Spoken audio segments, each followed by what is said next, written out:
abogado constitucionalista Andrés Gil Domínguez, que nos atienda. Doctor Gustavo Sacañino lo saluda, gracias por atendernos. ¿Cómo le va? Buenas tardes, ¿cómo está usted? Bien. Bueno, esto que ha dicho la presidenta en la última posibilidad para hablar antes de el veredicto del tribunal que tiene que ver con la causa vialidad, de alguna manera ella habló de 20 mentiras de la causa vialidad, un documento que difundió Cristina tras las últimas palabras del caso. ¿Usted está al tanto? ¿Qué le confiere esto que ha dicho Cristina, el tema de, bueno, la inversión en la obra pública? Hizo referencia a las 51 obras investigadas que resultaron improductivas o innecesarias. Bueno, 12 mentiras que dijo en este juicio en la cual está acusada, y creo que el próximo martes estará la sentencia del tribunal, doctor. Sí, la vicepresidenta hoy utilizó el espacio procesal que se conoce como la última palabra, que Sí. es el cierre de un proceso en el cual una persona está acusada antes del dictado de la sentencia, y hizo por un lado un cierre de última palabra político, que fue la locución que todos escuchamos, y por otro lado un cierre jurídico, que es este documento, que si bien tiene un título político, tiene un contenido jurídico. Es una síntesis de todos los argumentos que sostuvo su defensa a lo largo del juicio y que de alguna manera profundizó en los alegatos de defensa, contestándole a los alegatos de acusación por parte del fiscal. No hay nada nuevo en esta instancia procesal, en términos ni políticos ni jurídicos, y ahora solo resta esperar el día 6 el veredicto y después ver los fundamentos que seguramente van a estar disponibles para el mes de febrero o marzo del año que viene. Ujú. Cristina dijo que de ninguna manera las obras viales allí en Santa Cruz se establecieron de manera ilegal y arbitraria. Bueno, en contrapartida con lo que habían presentado los fiscales. ¿De qué manera se puede interpretar dos posturas totalmente diferentes ante una misma situación? Porque los dos están argumentando. Bueno, de eso se trata un juicio oral y público, Sí. donde hay una parte que en defensa de los intereses de la sociedad y de la legalidad, que es el Ministerio Público, sobre la base de determinadas probanzas recolectadas, interpreta que esas pruebas tienen la entidad suficiente como para acusar de un delito a una persona. Y el acusado dice, bueno, con esas mismas pruebas, o con ciertas pruebas que no se produjeron, y que hubiesen dado ciertos indicios, rechaza la acusación. De eso se trata el El derecho juicio. cuando entra en etapa controversial, y de eso se trata un juicio oral y público.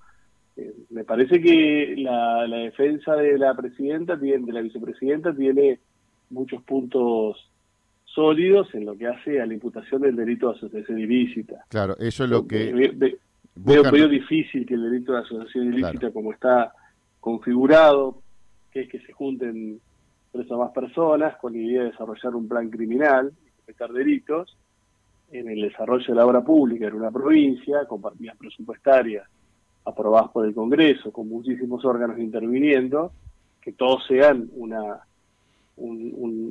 asociación ilícita, una banda criminal, que lo que hicieron fue juntarse y actuar utilizando los mecanismos de la Constitución para llevar adelante un plan criminal.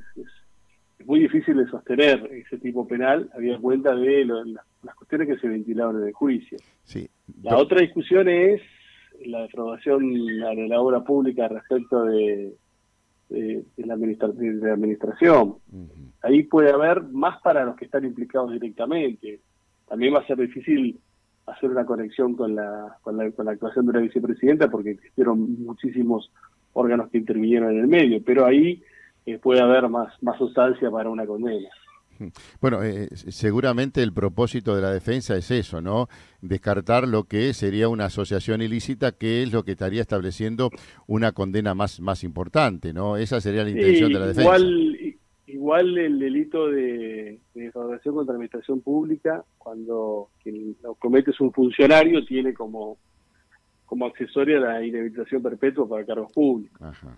También tienen, por más que sea de 2 a 6 años, una pena más baja, que puede ser hasta si es primera condena de ejecución condicional, pero si es en el carácter funcionario público tiene esta inhabilitación perpetua, que es muy fuerte a los efectos del impacto político que produce en la persona que la recibe. Sí, eso es cierto, ¿no? Eso también sería un golpe muy, pero muy fuerte para Cristina, de alguna manera determinando el final de su carrera política. Ahora, doctor, el martes se dice que va a estar el fallo. Después del fallo, ¿cuáles son los caminos a seguir que tienen en este caso los acusados para presentarse? ¿En qué instancias y qué tiempo llevaría todo eso? Y las personas que son condenadas pueden primero tener una revisión integral, ordinaria, de la totalidad de la sentencia en la Cámara de Casación Penal. Y después tienen una posibilidad de una revisión extraordinaria, ya sea porque se ha violado la Constitución de forma directa, ya sea porque en el marco del proceso han surgido distintas arbitrariedades ante la Corte Suprema de Justicia. Esas son las instancias. Los tiempos, sí, son los tiempos de la justicia argentina, son como los caminos de Dios, son insondables los tiempos de la justicia. Nadie puede atreverse a más o menos proyectar. Igual este juicio ha tenido, la tramitación de esa primera instancia, en el promedio que tienen los juicios por delitos de corrupción en Argentina, ha sido muy rápido. Empezó en 2019, ¿no, doctor? Claro. Y tuvimos la pandemia en el medio. Sí, es cierto. Tuvimos la pandemia en el medio. Con lo cual es un proceso que dentro de todo ha tramitado el juicio de la ley pública. Después toda la etapa previa de instrucción tuvo sus años, fueron como 5 o 6 años. Y me parece que los tiempos son realmente imposibles de calcular, pero más allá de una eventual condena quedan 2 instancias de revisión, una ordinaria o general y otra extraordinaria por parte de la Corte Suprema, con lo cual queda un largo camino procesal por recorrer en el caso que Cristina sea declarada culpable total o parcialmente. Doctor, ¿se puede avisorar o establecer un posible fallo del tribunal o eso sería tirar una moneda al aire? No, se trata de ser una persona seria. Está bien. Y realmente hacer futurología o tener virtudes taumatúrgicas no es lo mismo, no es lo mío. Me parece que hay que esperar la sentencia del tribunal y después hay que esperar los fundamentos. Claro. La sentencia del martes va a tener impacto político, porque es la parte resolutiva, esa última parte donde se da el veredicto, culpable o inocente. Y después ver los argumentos. A mí siempre lo que me interesa son los argumentos con los cuales se sostiene la decisión en los tribunales. No, claro. que eso sí podemos nosotros, no, el fallo también, pero los argumentos, que eso sí, ahí sí podemos analizar, podemos opinar, podemos dar una opinión fundada sobre si los argumentos utilizados que sostienen la decisión son razonables, no son razonables, son constitucionales, son inconstitucionales. Ahí sí, pero mientras tanto hay que esperar que resuelva el tribunal, porque políticamente me parece que la vicepresidenta cometió un error estratégico, porque al decir que ya la sentencia está escrita, al decir que este es un tribunal, es un pelotón de fusilamiento y que no cabe otro que la condenen, ¿qué pasa si el tribunal no la condena, la absuelve o la absuelve total o parcialmente? Entonces lo hizo no porque es un tribunal independiente, sino porque ella los presionó para que así resolviesen, a pesar de que pensaban lo contrario. Entonces, me parece que no es una buena estrategia, pero bueno, es el mundo de la política, a veces lo jurídico pierde peso y pierde prestancia. Sí, la mejor defensa es un buen ataque, ¿no? Dicen algunos, y a partir de ahí se puede llegar a entender e interpretar más allá de que salga a favor o en contra. Lo que pasa es que un buen ataque contra personas que tienen la posibilidad de decidir dentro de 5 o 6 días. Pero bueno, son estrategias. A veces la omnipotencia, ¿no? De creerse que con el poder o tener el poder permite decir y hacer cualquier cosa y no ubicarse y entender cuál es la situación y cuál sería el camino correcto. Pero bueno, habrá que esperar hasta el martes y después, bueno, según los fundamentos. Que va a ser un super martes. Sí, es cierto, ¿no? Periodísticamente va a ser un super martes. Yo me imagino. ¿Usted lo espera con ansiedad, doctor? No, yo no espero con ansiedad nada, sino solamente con la expectativa de ver qué es lo que va a resolver el tribunal en esta primera instancia. Más expectativas voy a tener de a ver cómo está fundado. más expectativa de eso. Pero bueno, acá define la cuestión, porque acá resuelve. Después hay que ver cuáles son los fundamentos de lo que resuelve. Doctor, voy a abusar de su tiempo para preguntarle por el tema del Consejo de la Magistratura. La verdad, lo que tiene que ver con el Senado, las decisiones, las idas y vueltas, cómo se acomoda de un lado y del otro para determinar los representantes, la verdad parece algo de nunca acabar. Políticamente, artilugios, ardid, no sé cómo se puede denominar. Ahora la representante de la Unión Cívica Radical, Roxana Reyes, que no estaría en condiciones de representar según el fallo de un juez. ¿Qué lectura se puede hacer de todo eso? Que el Consejo de la Magistratura fue incorporado en 1994 con la idea de despolitizar el funcionamiento del Poder Judicial, en una etapa de la selección de los jueces y juezas, en una etapa de la destitución y en lo que es la administración del Poder Judicial. Se intentó crear una instancia no política, con criterios profesionales y con una orientación de administración profesional. Eso ha fracasado totalmente. Seguro. El Consejo de la Magistratura está politizado. Todos los estamentos responden a los partidos políticos. Y el resultado es este descalabro institucional que tenemos, cóctel al cual la Corte Suprema de Justicia le ha puesto algunos ingredientes importantes. Y es eso la situación que está. Hay un órgano pensado para cumplir esas funciones, hoy está desnaturalizada su función, está totalmente politizado, está paralizado y está sometido a los mismos vaivenes de la grieta de la política argentina, en un lugar muy sensible, en un lugar que tendría que hacer funcionar al Poder Judicial, administrándolo eficientemente y pensando en cuestiones básicas como la incorporación urgente de tecnología y en lo que hace a la designación y sanción de aquellos jueces y juezas, ya sea sanciones disciplinarias, sanciones de destitución, que no cumplen con sus funciones. Y hoy está en la rosca y está paralizado. Sí. Es una postal del fracaso de la reforma constitucional. En este punto, no por lo que se reformó, sino por lo que somos los argentinos. Sí, desgraciadamente en ese sentido, doctor, siempre se dice una cosa, se dice defender la legalidad, se habla de despolitizar la justicia, pero después nuestro comportamiento significa que políticamente queremos llevar agua para nuestro molino, ¿no? Pero a ver, Juntos por el Cambio se escandalizó con la división de bloques que hizo la vicepresidenta. Sí. Pero en 2016 no se escandalizó cuando para la candidatura de Tonelli se agruparon varios partidos en media hora para hacer una mayoría ficticia y quedarse con un cargo. Entonces, es cuando yo lo hago está bien y cuando lo hacen los otros yo defiendo la República y los otros son los malos de la película. Claro. Por eso en el Senado dividir el frente de todos implica hacer un ardid porque son lo mismo, pero en la Cámara de Diputados la UCR y el PRO son lo mismo, es decir, políticamente representan lo mismo. Pero ahí no hay ningún problema. Entonces, tendrían que una verdadera segunda minoría en el Senado y en la Cámara de Diputados no tendría que ser ni el bloque dividido de frente de todo, ni los dos subbloques o bloques que hacen interbloques que significan lo mismo, que es la UCR y que es el PRO. Ahí tendría que venir los partidos de izquierda, tendrían que venir los partidos provinciales, que son los otros bloques, que ahí serían las verdaderas minorías representadas. Pero cuando le toca a quien impugna, entonces ahí no les gusta nada. Claro, por eso lecturas diferentes según la conveniencia de cada uno de una misma situación o situación muy pero muy parecida, ¿no? Mal que todos comparten, ¿eh? Como llegan al poder, sí, por eso. Mal que todos comparten. Sí, por eso cuando se quiere defender tanto a la justicia y se dice que el otro lo ataca, me parece que los hechos demuestran que los beneficios propios son los caminos que están transitando los políticos más allá de lo que dicen, ¿no? Y la credibilidad y la certidumbre.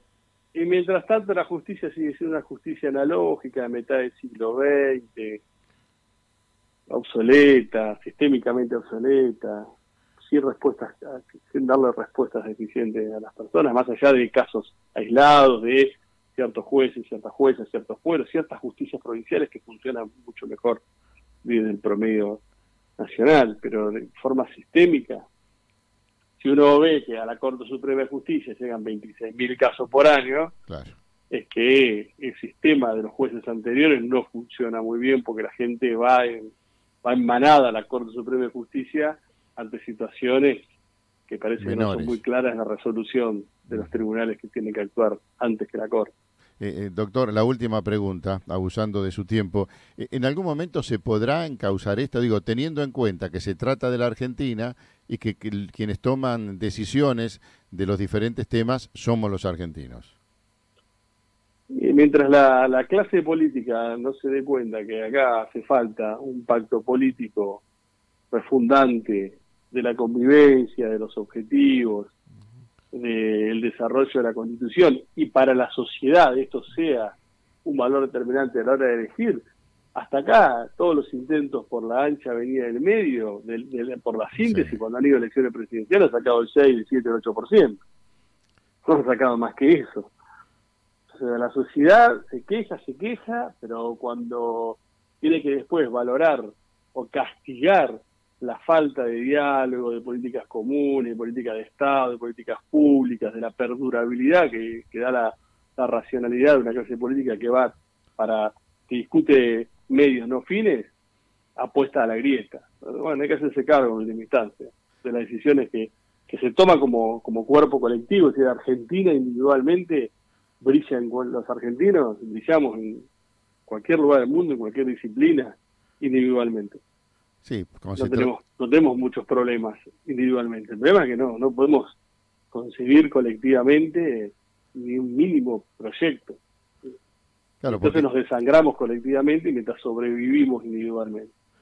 Cuando los proyectos están encabezados por uno que no coincide conmigo y yo lo quiero encabezar, bueno, ahí se produce esa disputa y todo lo que se dice respecto a acuerdos y demás. Cada 4 años refundamos el país, cada 4 años refundamos el país. Es cierto. Sí. Cada 4 años refundamos el país, el que viene a refundar el país. Cuando la evolución razonable de los países es cuando las personas cambian los signos políticos, pero no cambian los objetivos de desarrollo de ese país. Y lo que se debate en las elecciones son los medios, no los fines. ¿Cómo voy a hacer para cumplir con estos fines? Y entonces discuto los medios, pero los fines no se discuten. Acá discutimos cada 4 años los fines y refundamos el país, y un día tenemos una política económica, la otra, un día tenemos política para justicia, otra. Entonces, si no nos ponemos de acuerdo en qué tipo de educación, qué tipo de salud, qué tipo de economía, qué tipo de justicia, qué tipo de seguridad queremos,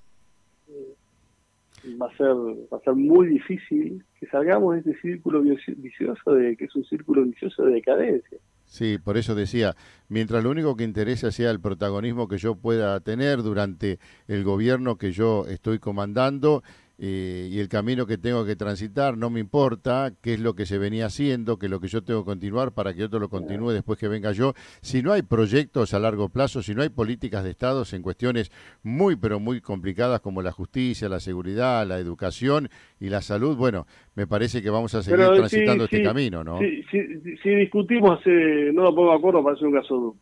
Sí, bueno, eso es cierto. Tenemos vaca muerta, explotada de recursos para ser transportados, y no nos ponemos de acuerdo en hacer un gasoducto, que tendría que ser algo que se pusiesen de acuerdo rápido y hacerlo, porque eso va a beneficiar a todos los que quieran gobernar en el futuro. Sí, un gasoducto, ¿qué tiene ideológico un gasoducto? Por favor. Sí, bueno, es la mente argentina, ¿no? La idiosincrasia que desgraciadamente, no sé si en algún momento, doctor, lo vamos a cambiar. Ojalá venga alguien, o vengan, porque no es solamente uno, sino todos que entiendan el camino para transitar, ¿no? Tiene que ser una decisión que tome la sociedad. Claro, pero bueno. Si la sociedad no toma la decisión, va a ser imposible que alguien de forma paternalista venga a cambiar a una sociedad, porque la sociedad, si no toma una decisión de estas características, después castiga al quien intenta esto. Lo castiga electoralmente, lo castiga. Y para salir de esta debacle van a ser muchos años de una política coherente pero sacrificada. Y seguimos esperando al papá Salvador, el plan austral, la convertibilidad, doctor, de la soja. Usted hacía referencia de de la sociedad. ¿La sociedad tiene alternativas o está esperando alternativas para poder cambiar la historia? Hasta ahora las alternativas que se presentaron de una moderación por fuera de la grieta no fueron muy aceptadas por la sociedad. ¿Será que no fueron claras, que los candidatos no fueron muy potables? La famosa alternativa federal en algún caso, ¿no? Sí, por ejemplo. Coincido. No fue receptada, sacaron 6-7 puntos. Coincido. Más allá que después hubo algunos vericuetos donde algunos que estaban se iban y otros no aparecían por otro lado, ¿no? Bueno, pero yo coincido que eso hubiese sido una buena alternativa. Por lo menos con un volumen de votos donde cierto sector importante de la sociedad se hubiese manifestado. Sí. Pero en eso coincidimos, pero bueno, aparentemente nadie se anima a transitar la calle del medio, ¿no? Porque le conviene más de un lado y del otro y no arriesgar para quedar pagando, ¿no? Claro. Es que es un gran negocio la grieta, porque estar dentro de la grieta implica que los que están con vos y los que están de tu lado son todos bárbaros, y del otro lado son todo un desastre. Entonces así es muy fácil. Es mucho más difícil cuando estás en la avenida del medio, donde ni los que están todos con vos son tan buenos, ni los que están del otro lado no están con vos son tan malos. Tenés que construir sobre la búsqueda de consensos y de asumir errores, entonces es mucho más difícil. Y además es una construcción a largo plazo en donde vos podés proponer, hacer rutas para que algún día 3 gobiernos más las terminen. Si la política, si se trata de confrontar o gobernar con la confrontación, la verdad hay una destrucción en ese camino, ¿no? Sí, también la política es un punto de confrontación, es debate, pero es sobre, insisto, es sobre discutir sobre ideas. Sobre medios, Claro. medios, no sobre fines. Claro. No, pero yo digo, el hecho de denostar al otro, que lo que hizo está mal, lo que está haciendo está mal, cuando se trata de discutir y confrontar sobre ideas, sobre medios, sobre el camino a transitar para llegar a un mismo fin, me parece que eso es potable, pero acá la confrontación se lleva de otra manera, ¿no? Es como que no hay un adversario, sino hay un enemigo al que lo tengo que destruir o denostar para que no exista más. De eso me parece que se trata. Sí, claro. Y es así no hay en la historia de la humanidad un país que se haya desarrollado con esta lógica y esta dialéctica. Doctor, la verdad un gusto, ojalá se pueda transitar por esa calle del medio, ojalá parezca una alternativa seria, comprometida y con políticas a largo plazo, respetando lo que está bien, no importa quién lo haga, y teniendo la posibilidad de sumar a gente para poder compatibilizar el camino a seguir para un bien común. Le agradecemos enormemente su tiempo y le mandamos un abrazo grandote. Muchísimas gracias, que tengan muy buenas tardes, un gran abrazo. Gracias. Andrés Gil Domínguez, abogado constitucionalista, bueno, y esta linda charla que tuvimos aquí para tenerlo como protagonista.